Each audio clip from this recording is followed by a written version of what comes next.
மதிமுகம் நேயர்களுக்கு வணக்கம். இது அரசியல் தாக்கமும் பின்னணியும் வழங்குவதற்காக நான் தினேஷ். நான் Nirosha. Taste Daily. Taste the Daily.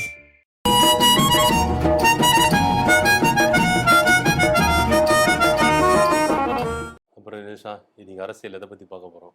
நிறைய விஷயம் இருக்கு தினேஷ். அந்த வகையில ஃபர்ஸ்டா என்ன அப்படின்னா, கர்நாடகால இப்போ ரொம்ப ஒரு பெரிய பரபரப்பான ஒரு சூழல் போய்கிட்டு இருக்கு. என்ன அப்படின்னா, இந்த முடா வீட்டு மனை விவகாரம் அதுல சித்தராமையா இருக்காருல்ல, அவர் பதவி விலகணும் அப்படின்னு சொல்லி பாஜக தலைவர்கள்லாம் போராடிட்டு நின்னுட்டு இருக்காங்களாமா. என்ன விஷயம், என்ன ஆச்சு? அதாவது மைசூர் நகர்ப்புற மேம்பாட்டு ஆணையமான முடா என்ன பண்ணிருக்காருன்னா, சித்தராமையா அவர் ஆட்சி காலத்துல அவங்க மனைவிக்கு என்ன பண்ணிருக்காரு, வீட்டு மனைகளை ஒதுக்கி இருக்காரு. கிட்டத்தட்ட 14 வீட்டு மனைகளை ஒதுக்கீடு செஞ்சிருக்காரு. இந்த முறைகேடு விசாரிக்கணும்னு சொல்லிட்டு ஆளுநர் என்ன பண்ணிருக்காரு, விசாரிக்கலாம் அப்படின்னு சொல்லிட்டு அனுமதி கொடுத்திருக்காரு. ஆனா இதை சித்தராமையா என்ன பண்ணிருக்காரு, ஆளுநர் உத்தரவிட்டதை ரத்து செய்யணும் அப்படின்னு சொல்லிட்டு உயர் நீதிமன்றத்துல வழக்கு தொடர்ந்தாரு. அதோட கேஸ் நேற்று வந்தது. சித்தராமையா மனு தாக்கல் செஞ்சார்ல, அந்த மனுவை தள்ளுபடி செஞ்சதுனால ஆளுநர் விசாரிக்கிறது உத்தரவிட்டது செல்லும் அப்படின்ற மாதிரி உயர் நீதிமன்றம் வழக்கு தொடர்ந்து.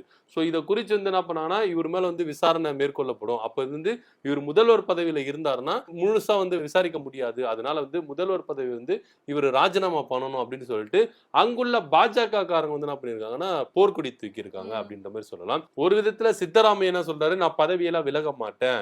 ஏன் அப்படின்னு கேட்டீங்கன்னா, அந்த முடால என் ஒய்ஃபுக்கு என்ன பண்ணிருக்காங்கன்னா, வீட்டு மனை ஒதுக்கி இருக்காங்கல்ல, அது ஏன் ஒதுக்கி இருக்காங்கன்னா, முடா என்னுடைய மனைவியோட சொத்துவங்களை என்ன பண்ணாங்க, அபகரிச்சாங்க. அந்த வீட்டு மனைவி ஒதுக்கும் போது என்னுடைய மனைவி இதை பரிகரிச்சுட்டாங்க. அதுக்கு நஷ்ட ஈடா முடா கொடுத்ததாக பண்றாரு சித்தராமையா சொல்றாரு.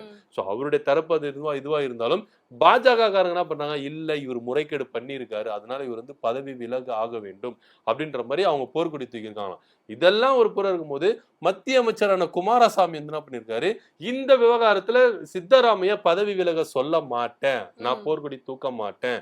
ஏன்னா அவர் சட்ட ரீதியா எல்லாத்தையும் பார்த்துக்கிட்டோம், சட்டமே இப்ப அவருக்கு தண்டனை கொடுக்கட்டும், நான் போர்க்கொடி தூக்க மாட்டேன் அப்படின்ற மாதிரி அவர் ஒரு ஸ்டேட்மெண்ட் கொடுத்திருக்காரு. பாஜக கூட்டணியில் இருக்கிற குமாரசாமி இப்படி சொன்னது பாஜக காரங்களுக்கு என்ன பண்ணா பேரதிர்ச்சி ஆயிருக்குது. ஏன் அப்படின்னு பாத்தீங்கன்னா, முன்னாள் முதல்வரான குமாரசாமி மேல நிறைய வழக்குகள் இருக்கு. அதனால சித்தராமையாக்கு ஆப்போசிட்டானார்னா குமாரசாமிக்கு சிக்கலா வந்துடும் சொல்லிட்டா. இதுக்கு முன்னாடி கூட பாத்தீங்கன்னா, இதே விவகாரத்தை கண்டிச்சு பாஜக என்ன பண்ணாங்க, நடைப்பயணம் மேற்கொள்ள போறோம் அப்படின்னு சொன்னாங்க. ஆனா அப்போ கூட குமாரசாமி என்ன சொன்னாருன்னா, இல்ல நான் கலந்துக்க மாட்டேன் அப்படின்ற மாதிரி சொல்லியிருந்தாரு. அப்போ என்ன பண்ணாங்க, பாஜக காரங்க கொஞ்சம் யோசிச்சாங்க. சோ அதுக்கப்புறம் குமாரசாமி என்ன பண்ணாரு, அதுல போய் கலந்துக்கிட்டாருன்னு வச்சுக்கோங்களேன். ஆனா இப்போ சித்தராமையா பதவிகளாக சொல்ல மாட்டேன், அந்த போர்க்கொடி நான் தூக்க மாட்டேன் அப்படின்ற மாதிரி பாஜகவுக்கு ஆப்போசிட்டா நிக்கிறாராம். ஒரு விதத்துல நிறைய பேர் என்ன சொல்றாங்கன்னா, ஒருவேளை குமாரசாமி சித்தராமையாக்கு ஆப்போசிட்டா குரல் கொடுத்தாருன்னா, இவர் முன்பாக முதலமைச்சரா இருக்கும் பொழுது என்னென்ன முறைகேடுகளா இருந்ததோ அதெல்லாம் திருப்பி தோண்டி எடுத்து என்ன பண்ணுவாங்க, குமாரசாமி அட்டாக் பண்றதுக்கான வாய்ப்புகள் உண்டு. அதனால தான் அவர் என்ன பண்றாரு, இப்போதைக்கு என்ன பண்றாரு, பதவி விலக சொல்லி நான் போர்க்கொடி தூக்க மாட்டேன் அப்படின்ற மாதிரி அவர் சொல்றாரு அப்படின்னு சொல்றோம். ஒரு விதத்துல என்ன பண்ணா, பாஜக காரங்க ஒருவேளை குமாரசாமி நம்மளுக்கே உள்ளடி வேலை பாக்குறாங்களோ அப்படின்ற மாதிரி என்ன பண்ணா, அவங்களுக்குள்ள ஒரு குழப்பங்கள் இருக்கான். இந்த குழப்பங்கள்லாம் தீர்றதுக்கு முன்னாடி காங்கிரஸ் சைடு ஷார்ப்பா இருக்காங்க, ஸ்டாண்டர்டா இருக்காங்க. என்னன்னா, சித்தராமையா எக்காரணத்துக்கு கொண்டு பதவி விலக வேண்டாம், நாங்க ஒற்றுமையா தான் இருக்கோம், இது சட்டப்படி நாங்க என்ன பண்ணுவோம், இதை மேற்கொள்வோம் அப்படின்னு சொல்லிட்டு காங்கிரஸ் தரப்புல அவங்க என்ன பண்றாங்க, ஸ்ட்ராங்கா நிக்கிறாங்க. சோ பாஜக எந்த அளவுக்கு இந்த விவகாரத்தை கையில எடுத்து காங்கிரஸ் மேல ஒரு பழியை சுமத்தணும், சித்தராமையா மேல பதவி விலகி வச்சிடணும் அப்படின்னு சொல்லிட்டு அவங்க எந்த அளவுக்கு ஸ்ட்ராங்கா போர்க்கொடி தூக்கினாலும் அவங்களுக்கு ஆதரவு தர மாட்டேன் அப்படின்னு குமாரசாமி ஸ்டாண்டர்டா நிக்கிறாரு. பொறுத்திருந்து பார்ப்போம், சித்தராமையா பதவி விலகுறாரா இல்லையா, இல்ல பாஜக எடுத்து இருக்கிற வியூகம் கை கொடுக்குமா கை கொடுக்காதா, குமாரசாமி எந்த நிலைப்பாடுல இருக்காரு அப்படின்றத பொறுத்திருந்து பார்க்கலாம். கண்டிப்பா. இப்போ பாஜகவுக்கு ஒரு விஷயம் பிடிக்கல, ஒருத்தர் பிடிக்கலன்னா அவங்கள ஆட்சியை விட்டு தூக்குறதுக்கு என்ன வேணாலும் பண்ணுவாங்க, எப்படி வேணாலும் அவங்க ட்ரை பண்ணி பழிகளை சுமத்துவாங்க. இதெல்லாம் அவங்களுக்கு புதுசு இல்ல, கேட்கிற நமக்குமே புதுசு இல்ல. பட் என்ன சொல்றதுன்னா, அனுபவிக்கிறவங்களுக்கு தான் அதோட வலிய தெரியும் அப்படின்ற மாதிரி சொல்லுவாங்க. ஸோ அந்த மாதிரி இன்னும் என்னென்ன பண்ண போறாங்க பாஜக, ஒவ்வொருத்தரும் எப்படியெல்லாம் தூக்க போறாங்க, எப்படியெல்லாம் உள்ள தள்ள போறாங்க அப்படின்றது தான் ஒரு பெரிய வேடிக்கையாவும் கேள்விக்குறியாவும் இருக்கு அப்படின்னு சொல்லலாம். ஸோ இன்னொரு விஷயம் என்னன்னா, அரசியல்ல நிறைய விஷயங்கள் நடக்குது, நிறைய பேச்சுகள், சர்ச்சைகள் எல்லாமே வெளியாகிறது சகஜம் தான், அது பெரிய விஷயம் இல்ல. இப்ப சினிமா பிரபலங்கள் ஒன்னொருத்தர் வாய் திறந்தாலே ஏதாவது ஒரு சர்ச்சை ஆயிடுது. ஆல்ரெடி நம்ம ஒரு டைரக்டரை பத்தி பேசியிருந்தோம், அவரோட ஒரு சர்ச்சை பேச்சு போச்சு. ஆச்சு. இப்போ நடிகர் கார்த்தி இருக்கார்ல, ம். அவர் வந்து லட்டு பத்தி ஏதோ பேசி அது ஒரு சர்ச்சையாயி, இப்ப அவருமே மன்னிப்பு கேட்டிருக்காரு போல. அந்த மன்னிப்பு கேட்டதுக்கும் ஒரு பிரச்சனை வந்திருக்காமே. ஆமா.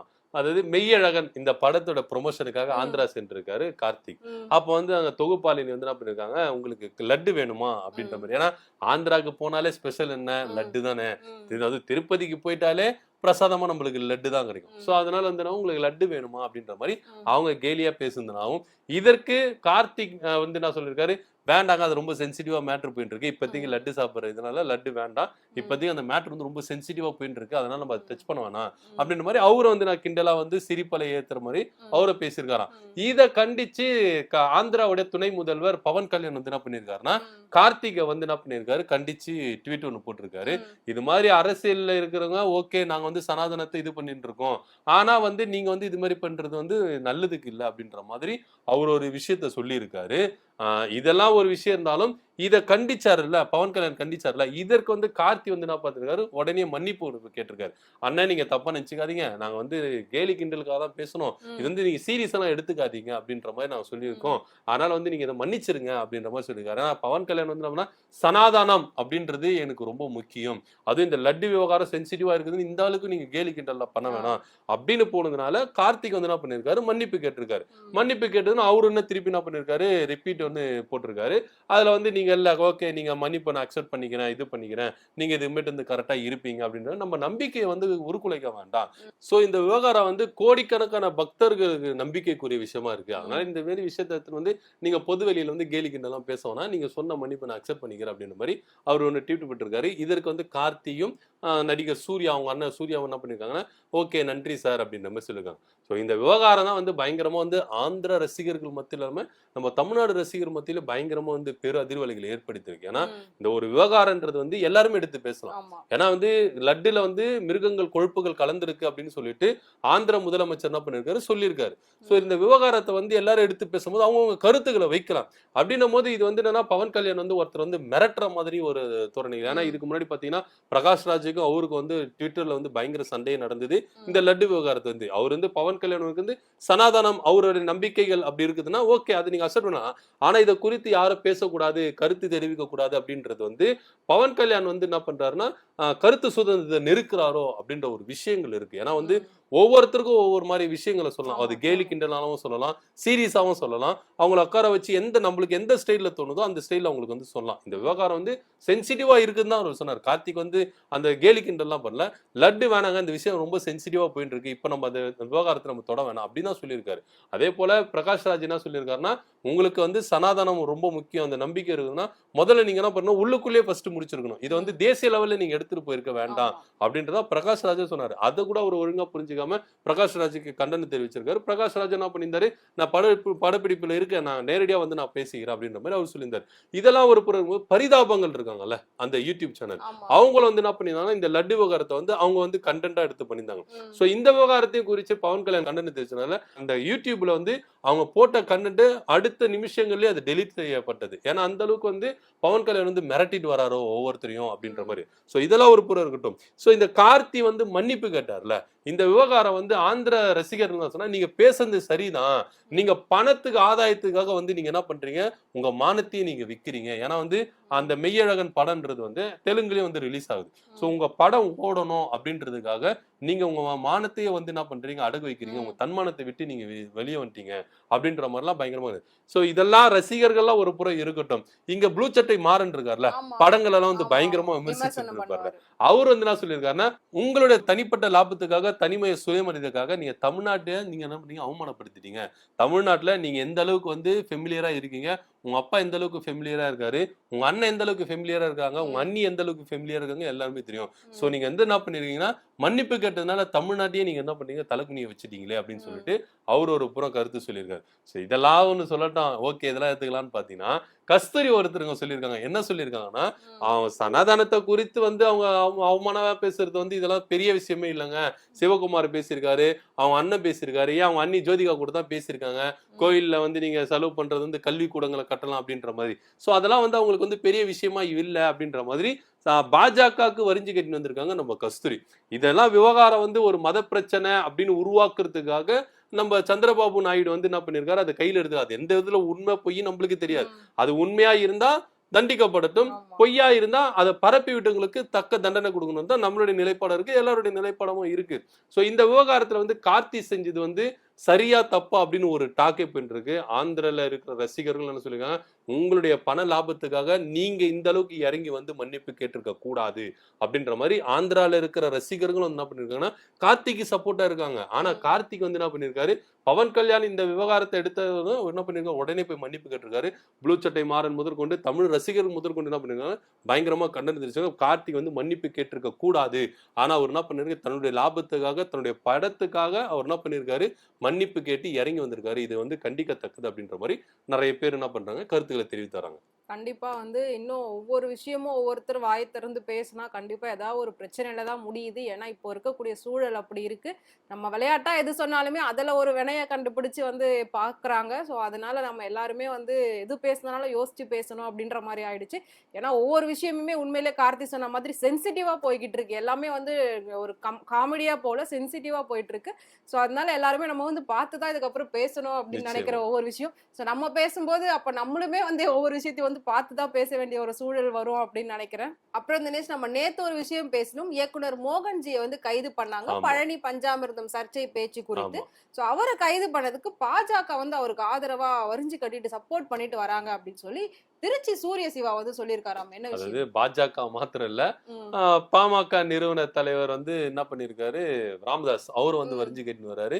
பாமக சார்ந்தவங்க என்ன பண்றாங்க, வரிஞ்சு கட்டின்னு வந்தாங்க. என்ன விஷயம்னு பாத்தீங்கன்னா, அந்த திருப்பதி லட்டு விவகாரம் இருக்குல்ல, இத குறித்த ஒரு தனியார் தொலைக்காட்சிக்கு வந்து பேசும்போது என்ன பண்ணிருக்காரு, பழனியில கூட வந்து என்ன பண்ணிருக்காங்கன்னா, இது மாதிரி வந்து கருத்தடை மாத்திரைகள் வந்து பயன்படுத்துறாங்க. இது வந்து ஆதாரமற்ற ஒரு இது ப்ரூஃப் இல்ல, எனக்கு வாய் வழியே வந்த செய்தி தான். அது வந்து நிறைய வந்து என்ன பண்ணிருக்காங்கன்னா பஞ்சாமிரத்தை அழிச்சிருக்காங்க. இதுக்கு முன்னாடி வந்து என்ன பண்ணிருக்காங்கன்னா அதை அழிச்சிருக்காங்க. ஏன்னா அந்த கருத்தடை மாத்திரை பயன்படுத்துறதுனால அழிச்சிருக்காங்க. இது வந்து வாய் வழி வந்த செய்தி தான். அது வந்து இது வந்து ஆதாரம் இல்லை அப்படின்ற மாதிரி அவர் பேசியிருந்தார். சரி, ஆதாரம் இல்லைல்ல, நீங்க எதுக்கு வந்து பொதுவெளியில பேசியிருக்கணும். சோ இதை கண்டிச்சுதான் வந்து திருச்சி மாவட்ட காவல்துறை தனிப்படை வந்து என்ன பண்ணாங்கன்னா கைது பண்ணாங்க. இதுக்கான விளக்கமும் அவங்க கொடுத்துட்டாங்க. அதாவது இதுக்காக தான் நாங்க கைது பண்றோம் அப்படின்னு. ஆனா பாஜக சேர்ந்த அஸ்வத்தாமன் என்ன சொல்லியிருக்காருன்னா, இதுக்கு வந்து காவல்துறை வந்து எந்தவித இதுவும் இல்லாம கைது பண்ணியிருக்காங்க, இது வந்து கண்டிக்கத்தக்கது அப்படின்ற மாதிரி அவர் வந்து என்ன பண்ணியிருந்தாரு, இது பண்ணாரு. ஏன்னா மோகன்ஜி அப்படின்னு எடுத்துனாங்களே, அவருடைய படம் வந்து நான் ப்ரொமோஷன் ஆகணுன்றதுக்கு ஜாதியை பத்தி மதத்தை பத்தி என்ன பண்ணாரு, எதனா ஒரு பிரச்சனையை வந்து கிளப்பி விடுவாரு, சர்ச்சைகளை கிளப்பி விடுவாரு. இது வந்து நம்ம ஒரு படம் ரிலீஸ் பண்ணும் போதெல்லாம் பாத்தீங்கன்னா தொடர்ச்சியாவே நடந்தது. வாலண்டரியாவே போயிட்டு என்ன பண்ணுவாரு, ஒண்ணு ஜாதி பிரச்சனை கையில் எடுப்பாரு, இல்ல மத பிரச்சனை கையில் எடுப்பாரு. ஏன்னா ஒரு படம் வந்து நல்லா ரிலீஸ் ஆகணும், நல்லா ஓடணும், ப்ரொமோஷன் ஆகணும் அப்படின்றதுக்காக என்ன பண்ணுவாரு, ஜாதியையும் மதத்தையும் பத்தி நல்லா பேசிட்டே இருப்பாரு. சோ இது வந்து என்ன பண்ணிருக்காங்கன்னா, ராம்தாஸ் ஒரு பக்கம் வந்து என்ன பண்ணா, அவங்க கம்யூனிட்டின்றதுனால ராம்தாஸ் ஒரு பக்கம் வந்து என்ன பண்ணிருக்காரு, இவருக்கு ஆதரவா இருந்திருக்காங்க. மதத்தை பத்தி பேசுறதுனால அஸ்வத்தாமன் வந்து என்ன பண்ணிட்டு இருக்காரு, இவருக்கு வந்து என்ன பண்ணிட்டு இருக்காரு, சப்போர்ட் பண்ணிட்டு இருக்காரு அப்படின்ற மாதிரி திருச்சி சூரிய சிவா வந்து என்ன பண்ணிருக்காரு, பகிரங்கமா சொல்லியிருக்காரு. அதாவது மோகன்ஜி கைது பண்ணது சரிதான், அதுல எந்தவித மாற்று கருத்தே இல்ல. அதாவது திருப்பதியில பிரசாதமா கொடுக்கிற லட்டு எந்த அளவுக்கு முக்கியமோ பக்தர்களுக்கு முக்கியமா இருக்கோ, அதே போல பழனியில கொடுக்கிற பஞ்சாமிர்தம் பக்தர்களுக்கு அந்த அளவுக்கு முக்கியமா இருக்கு.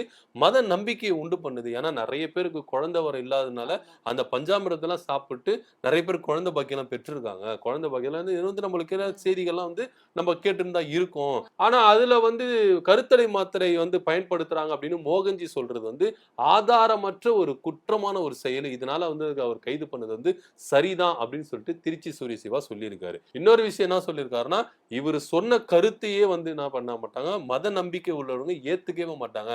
ஆனா இந்த விவகாரத்துல பாஜக இவருக்கு சப்போர்ட் பண்ணுது, அதுதான் பெரிய ஆச்சரியக்குறியா இருக்கு.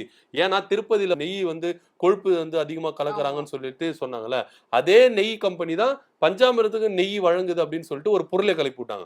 ஆனா இதுல அமைச்சர் சேகர் பாபு வந்து தெல்ல தெளிவா சொல்லிட்டாரு, ஆவி நிறுவனத்துல வாங்கிதான் நம்ம நெய் பயன்படுத்துறோம் அப்படின்றத அவர் தெல்ல தெளிவா சொல்லிட்டாரு. சோ இந்த விவகாரத்தை ஆதாரமற்ற ஒரு செயலை வந்து வீண் பரப்புரை வந்து பரப்புறது வந்து இது நல்லதுக்கு இல்ல. பாஜக இந்த விஷயத்துக்காக தான் வந்து என்ன பண்றாங்கன்னா வரிஞ்சு கட்டின்னு வராங்க. அதாவது அவருக்கு வந்து என்ன பண்ணாங்க, அவங்களுக்கு சாதகமா ஒரு படம் எடுத்துட்டாங்க, அதனால வந்து என்ன பண்றாங்கன்னா அவங்க சப்போர்ட் பண்றாங்க. பாமக நிறுவனர் வந்து என்ன பண்றாரு, அவங்களுக்கு சப்போர்ட் பண்றாரு. சோ இவங்க வந்து மதத்தையும் ஜாதியும் ரெண்டுமே வந்து என்ன பண்ணாங்க, இவருக்கு சப்போர்ட் பண்றாங்க. இதுல வந்து காவல்துறை எடுத்த நடவடிக்கை வந்து மிகவும் சரியானதுதான். இதுல எந்தவித மாற்று கருத்து இல்லை. ஏன்னா ஸ்பாட்லயே வந்து என்ன பண்ணிருக்கோம், தண்டனை கொடுத்தாதான் மற்றவர்களுமே புரளே கலப்ப மாட்டாங்க. இன்னொரு விஷயம் என்னன்னா, அவரு கைது பண்ணாங்க, அன்னைக்கே என்ன பண்ணாங்க, ஒரு ஜாமீன்ல வந்து என்ன பண்ணிருக்க, சொந்த ஜாமீன்ல ரிலீஸ் பண்ணிட்டாங்க. இதுல வந்து எந்தவித ஒரு மூடி மறைச்சதோ இல்ல எதனா ஒரு பொய்யான தகவலோ காவல்துறை சொல்ல, இதுக்காக தான் கைது பண்ணோம், அவர் சொந்த ஜாமீனை ரிலீஸ் பண்ணிட்டோம் அப்படின்ற மாதிரி சொல்லியிருக்காங்க. சோ இந்த மாதிரி நடவடிக்கைகள் எடுக்கும்போது தான் வீண் பொய் பரப்புரை பரப்புறாங்கல்ல, அவங்களுக்கு வந்து என்ன பண்றாங்கன்னா தக்க பதிலடியா இருக்கும். திருப்பி என்ன பண்ண மாட்டாங்க, அந்த மாதிரி ஒரு வதந்தியோ அந்த பொய் செய்திகளோ பரப்ப மாட்டாங்க அப்படின்றதா நிதர்சனமான உண்மையா இருக்கு. சரி தினேஷ், இப்ப அந்த நடவடிக்கைகள் குறித்து இன்னும் என்னென்ன பண்ண போறாங்க? பாஜக இருக்கிற வரைக்கும் யாரும் எதுவும் வாய் திறக்க மாட்டாங்க. வெளியில வந்ததுக்கு அப்புறமா அவங்க பண்ணக்கூடிய கெடுதல்கள் எல்லாத்தையுமே வந்து ஃபர்ஸ்ட் முன் வைக்கிற ஆள் வந்து அதுல இருந்து வந்த ஒரு ஆளா தான் இருப்பாங்க. ஆமா. இன்னொரு விஷயம் என்னன்னா, மத நம்பிக்கைகளை வந்து உயர்த்தி பிடிக்கிறது வந்து பாஜக.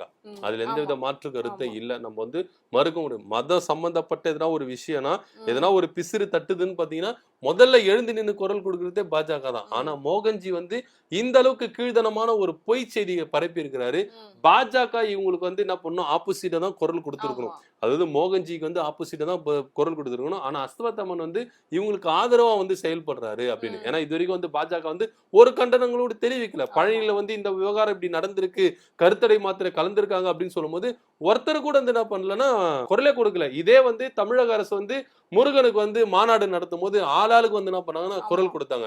இது வந்து திராவிட மாடல் அரசு வந்து நாடகம் ஆடுது, பொய் பிரச்சாரங்களை மேற்கொள்ளுது, இந்துக்களை வளைக்கிறதுக்கு இது பண்றாங்க அப்படி இப்படின்னு. ஆனா இந்து மத நம்பிக்கையை ஒருத்தர் வந்து சீர்குலைக்கிற அளவுக்கு பேசியிருக்காரு. அவங்களுக்கு எந்தவித கண்டனமும் தெரிவிக்கல அப்படின்னும் போதுதான் பெரிய ஆச்சரியமாவே இருக்குது. சரி தினேஷ், இந்த விஷயம்லாம் ஒரு பக்கம் இருக்கட்டும். ஹரியானால வந்து தேர்தல் நடக்க போகுதுல, ஆமா. அதுக்கான தேர்தல் பிரச்சாரங்கள் வந்து ரொம்ப தீவிரமா அனல் பறக்க சூடு பறக்க நடந்துகிட்டு இருக்கு. சோ ஒவ்வொருத்தருமே அவங்க அவங்களோட மேடை பேச்சுகள், மேடை பரப்புரைகள், மேடை உறுதிமொழிகள், வாக்குறுதிகள் இதெல்லாம் வந்து கொடுத்துக்கிட்டு இருக்காங்க. சோ அந்த வகையில வந்து கங்கனா ரணாவத் இருக்காங்கல்ல, ஆமா. எப்படியோ வந்து முட்டி மோதி ஒரு தொகுதியில வந்து எம்பியா உட்கார்ந்துட்டாங்க பாஜகவோட சேர்ந்து. அவங்க வந்து வாய் திறந்தாலுமே அவங்க அவங்க பேச்சு வந்து ஒரு சர்ச்சையில முடியும், ஒரு பிரச்சனையில முடியும். இப்போ லாஸ்டா கூட அந்த மல்யுத்த வீராங்கனை பத்தி அவங்க பேசினதுக்காக கூட பாஜக தலைவரே நீங்க தயவு செஞ்சு எங்கேயும் பேசாதீங்க, வாயை திறக்காதீங்கன்னு சொல்லி கண்டிஷன் எல்லாம் போட்டிருந்தாங்க. சோ இப்போ அவங்க மறுபடியும் என்ன சொல்லியிருக்காங்க அப்படின்னா, வேளாண் திருத்த சட்டத்தை மறுபடியும் கொண்டு வரணும்னு சொல்லி மோடிக்கு அகைன்ஸ்டா பேசியிருக்காங்க போல.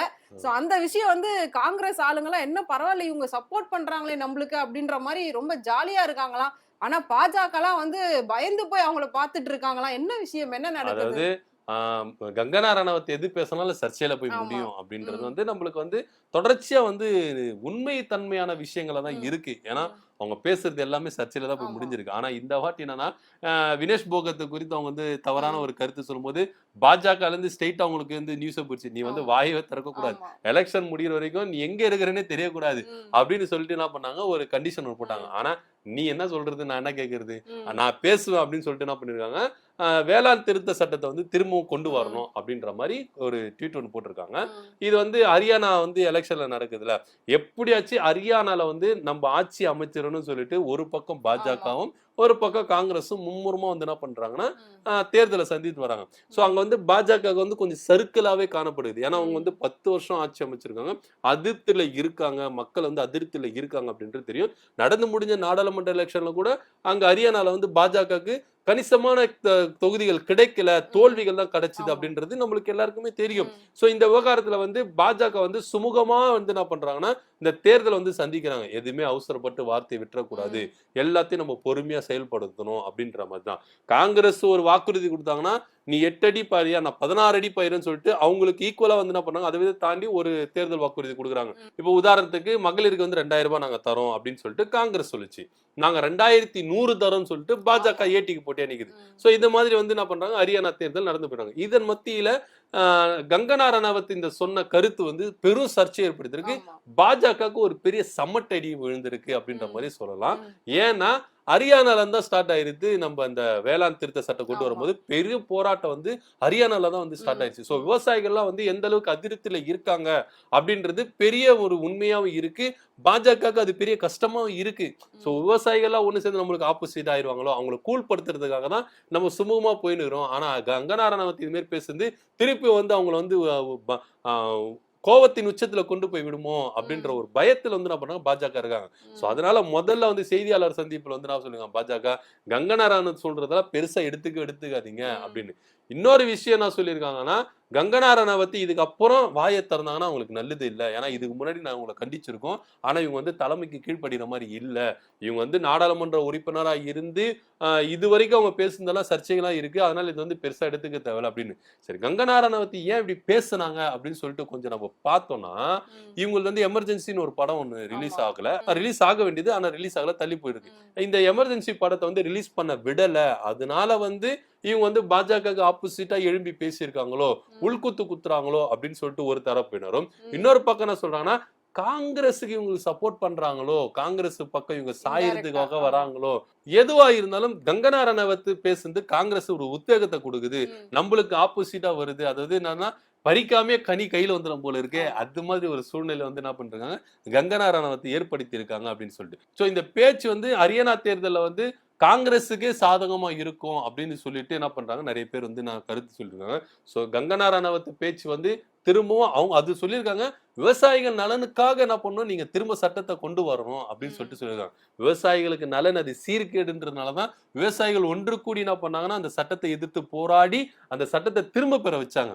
எந்த அளவுக்கு வந்து விவசாயிகள் போராட்டம் வந்து ஸ்ட்ராங்கா இருந்திருக்கும். ஒரு மத்திய அரசே வந்து அது பெரும்பான்மையில இருக்கும்போது, இப்ப பெரும்பான்மை இல்ல, அப்போ அவங்க வந்து பெரும்பான்மையில இருந்தாங்க. பெரும்பான்மையில இருக்கும் போது அவங்க சட்டத்தை கொண்டு வரும்போது விவசாயிகள் போராட்டம், விவசாயிகள் சக்தியை கண்டு என்ன பண்ணாரு மோடி அரசு பேக் வந்தாரு. அந்த அளவுக்கு இவங்க போராட்டம் வந்து ஸ்ட்ராங்கா இருந்தது, இவங்க சக்தி பெருசா இருந்தது. சோ அப்பேற்பட்ட ஒரு போராட்டம் நடத்தி அந்த சட்டத்தை திரும்ப பெற வச்சத நீங்க விவசாய நலனுக்காக கொண்டு வரேன்னு சொல்றதுல எந்தவித நியாயமா இருக்கு, எந்த வித அர்த்தமா இருக்குன்றது தான் எல்லாருக்குமே தெரியல. சோ திரும்பவும் அந்த சட்டத்தை கொண்டு வரணும், கொண்டு வர வைப்பாங்க அப்படின்னு சொல்லிட்டு ஸ்ட்ராங்கா சொல்லியிருக்காங்க. சோ இவங்க பாஜகவுக்குள்ள இருந்தே பாஜகவுக்கு உள்ளடி வேலை பாக்குறாங்க அப்படின்னு சொல்லிட்டு, அது இல்லாம என்னுடைய படத்தை நீ ரிலீஸ் பண்ண விடல, அதனால நான் வந்து திரும்பவும் ரிவெஞ்ச் எடுக்கிறேன், அதனால இது மாதிரி கொளுத்தி போடுறேன் அப்படின்னு சொல்லிட்டு என்ன பண்றாங்க அப்படியே பேசியிருக்கலாம் அப்படின்னு சொல்லிட்டு ஒரு சில தரப்பு சொல்றாங்க. சோ எதுவா இருந்தாலும் ஹரியானால பாஜகவுக்கு ஏறு முகம் இல்ல, இறங்கு முகம் தான். சோ இது இறங்கு முகத்துல கங்கனா ரனாவத் பேசுனதுல இன்னும் இறங்கி கீழே பாதாளத்துல போயிருவாங்களோ அப்படின்னு ஒரு பயத்துலதான் பாஜக இருக்காங்க. பொறுத்து இருந்து பார்ப்போம் என்ன நடக்குதுன்றது. கண்டிப்பா கங்கனா ரனாவத் வந்து தெரிஞ்சோ தெரியாமலோ ஒரு நல்ல விஷயத்த வந்து சொல்லியிருக்காங்க. மேபி அவங்க வாங்கின அறை வந்து இப்போ அவங்கள கொஞ்சம் திருத்தி நல்லபடியா பேச வச்சிருக்கோம்னு நினைக்கிறேன். ஸோ இதே மாதிரி விவசாயிகளுக்கு எப்பவும் சப்போர்ட் பண்ணி எல்லா விஷயமும் வந்து பண்றாங்க அப்படின்னா உண்மையிலே ரொம்ப சந்தோஷம் தான். ஸோ இன்னைக்கு நம்ம வந்து அரசியல் நிகழ்வோட இறுதி பகுதிக்கு வந்துட்டோம். நாளைக்கு அரசியல் நடக்கிற சுட சுட நிகழ்வு வந்து நம்ம அரசியல் நிகழ்ச்சியில அலசி ஆராயும். அதுக்கு முன்னாடி நீங்க பண்ண வேண்டியதெல்லாம் ஒண்ணுதான். இந்த நிகழ்ச்சியை பத்தின உங்களுக்கு கருத்து என்ன அப்படிங்கறது எங்களுக்கு மறக்காம கமெண்ட் பாக்ஸ்ல கமெண்ட் பண்ணுங்க. நன்றி, வணக்கம். நன்றி, வணக்கம். Taste the Daily. Taste the Daily.